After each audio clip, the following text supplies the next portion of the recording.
What does it say about us when we are constantly in trigger mode and constantly triggered by life scenarios, situations? Not saying we shouldn't have a wide range of emotions and feel sad or disappointed and let down, but when it's like a constant triggering, when little things happen and you're like explosive or reactive, what does it say about the human who's being triggered? The human who is being triggered, I would almost equate it to a tantrum. Yes. You know, sometimes when we are tantruming as adults, we don't have the language. We don't have the capacity to feel. So it comes out in these really big moments of like rage and anger and, you know, maybe crying, but crying in this very like angry and disturbed way sometimes because we may feel out of control in one area and now we're driving and we're yelling at this other car when really it's I hate my job. Right. That's the issue you're having is I hate my job, and you're taking that out on this other thing. You know, you're taking your my partner is getting out on my nerves out on your coworker. You know, so there's so many things that we sort of displace onto these other factors that we think we can control. Maybe it feels safer to have road rage than to think about the situation with your job, to think about the situation with your family. And so we put that energy, you know, where we feel like we can, and not in a conscious way. I think it's very unconscious, but when I see people with road rage, when I see people being triggered constantly, I do wonder what deeper thing is happening. Because the cashier not giving you the correct amount of change should not have resulted in you flipping over the, you know, like, so what is going on? Is Right. it, I feel constantly disrespected. Okay, so this one person did it in this, you know, small mistake kind of way, and now this bigger thing is coming up. Who disrespected you? Who named them? Who is the person? Because it's not this person. But we displace that because we try to compartmentalize. We try to put it in a little pocket and say, well, I don't want to be mad at this thing right now, so I'll keep going. But we really don't keep going. It's just like we're still here, but we're also over here. I lived that way for most of my life until 10 years ago. I opened up about being sexually abused. And in life, I would get easily triggered when I felt like I was being taken advantage of or abused by the littlest things. It's just, I would get so reactive and be angry, but I never addressed and mended that, you know, original moment that caused that pain. That was an open wound that I just kept living in, and I tried to put it back. I tried to forget about it. I tried to say I wasn't that big a deal, and it caused a lot of suffering until I addressed it and faced it. So I love that you mentioned that. Like, you've got to go back and figure out who's the one who disrespected you in the first place. Name it, say it, call it out, talk about it. How do we really like learn to process the healing? How do we learn to face it and actually heal? Because for me, it took a couple of years of processing and healing that wound. And then it was tied to many other things where I felt taken advantage of and abused, where I had to face. But how do we actually face it, and how long does it take until we can get to a state of not being as triggered anymore? And also, do you think it's possible to heal on your own? Sorry, I asked you like 20 questions in one. You asked me 25 questions at once. How long is it? Why is it so hard to face it, the wound? How long does it typically take to start to feel the relief of the wound?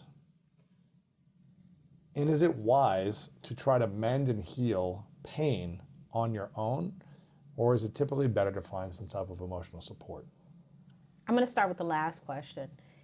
Hopefully, even if we're doing it without therapy or a coach or, you know, some spiritual support, we have a friend. Yeah. So are we alone? Never. There needs to be someone in place, right? Now, whether that is a mental health provider or your best friend, there needs to be someone to support you on that journey. There are some types of healing that it's very hard for us to do on our own, and that's why we haven't done the work. We don't And know how to do the work. Yeah. we don't know how to do the work. And in that case, you know, a self-help book, it's going to be informative, but it's not going to put you in the place that you need to be in. You could read 50 self-help books and you might not do the work on your own. So those are the times where you notice, like, I know these things, but nothing is happening. That might be an indicator that you need more support to get you to the other side of that healing. Can you be fully healed? Is there like a time frame?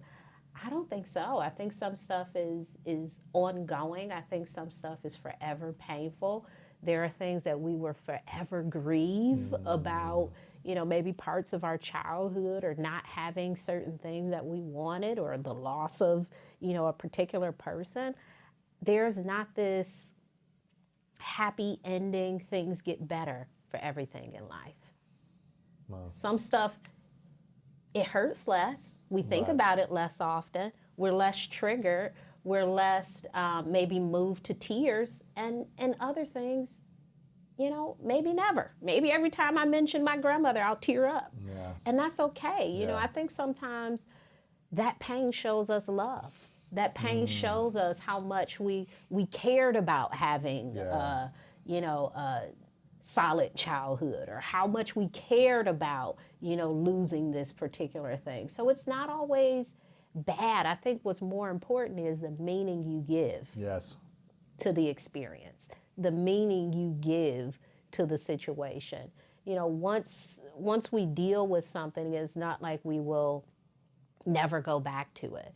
Like, oh my gosh, I'm forever healed from being passive aggressive. Yeah, until today. And then I did that thing, you know, where I was a little bit, not as bad as I used to be, but a little bit, you know. So, you know, there's this ebb and flow. And I think as humans, we have to allow ourselves that grace to not get into the spirit of perfectionism or done or complete. I think that's great for a paper, but it doesn't work in real life. Mm-hmm.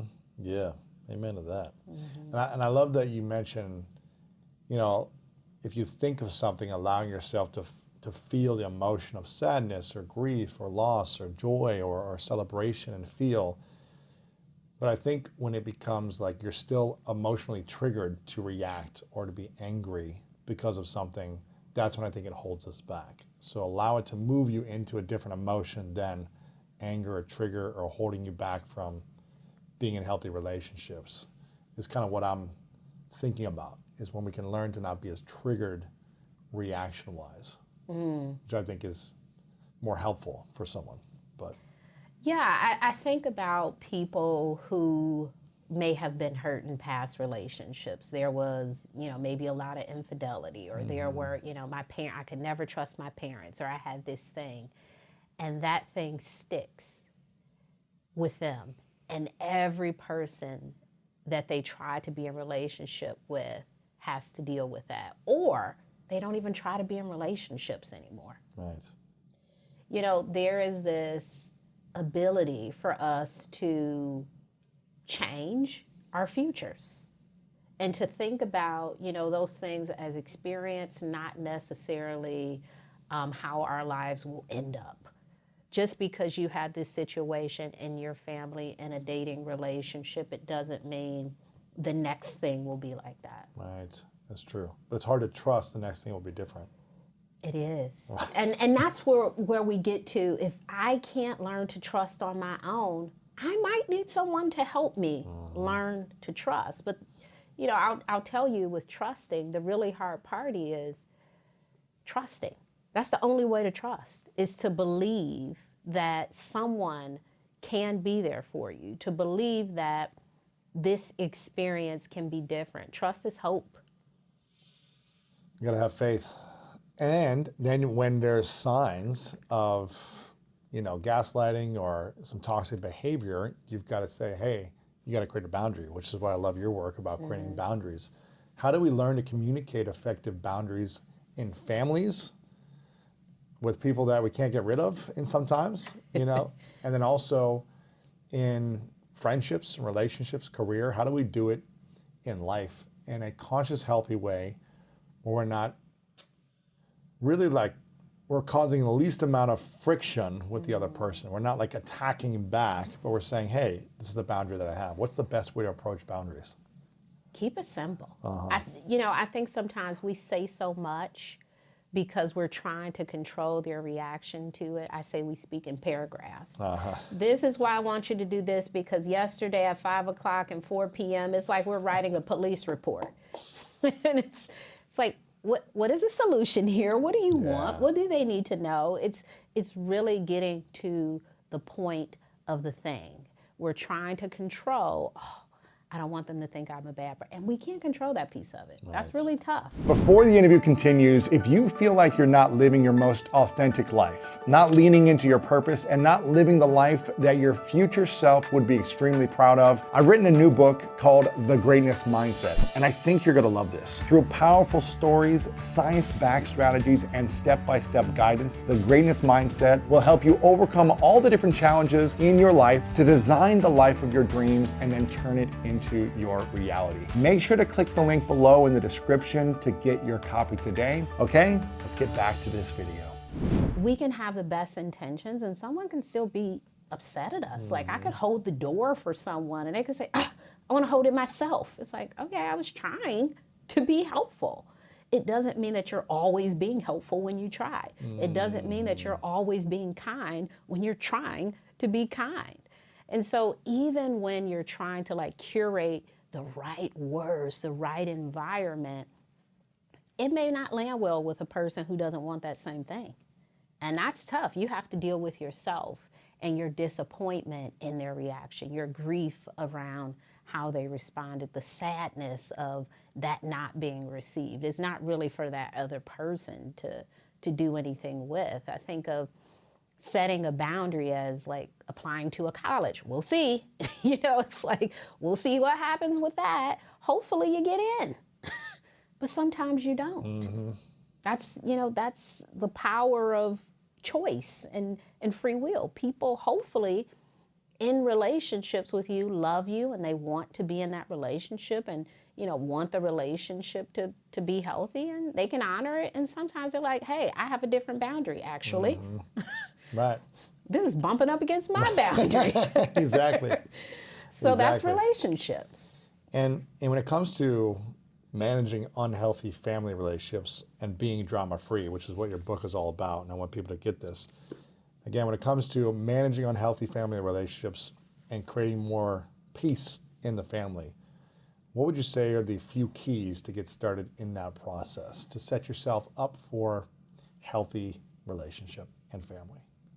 One of the biggest things I think we could do in our family relationships is really take ownership of being an adult.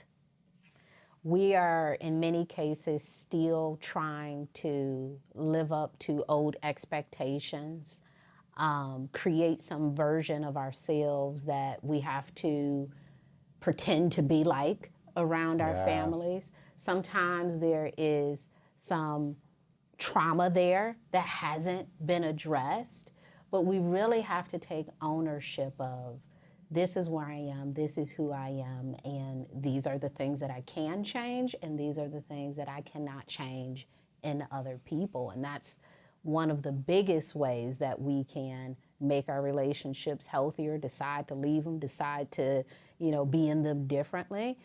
We have a lot of power in our relationships with our family. And if you were mentioning about how there might be some things that aren't addressed yet that have happened in the past, can you really create drama-free relationships in family if you haven't addressed the pain from the past, from childhood, from the situations that you felt were unfair or you weren't seen, or maybe some more traumatic events that were unaddressed? Can you create drama-free life? You can, but I think that drama and that it's almost like you have to compartmentalize that, right? Can you do that? Some of us can. I don't think all of us can, very few. Should we do that though, without addressing it? I think it comes up in other ways.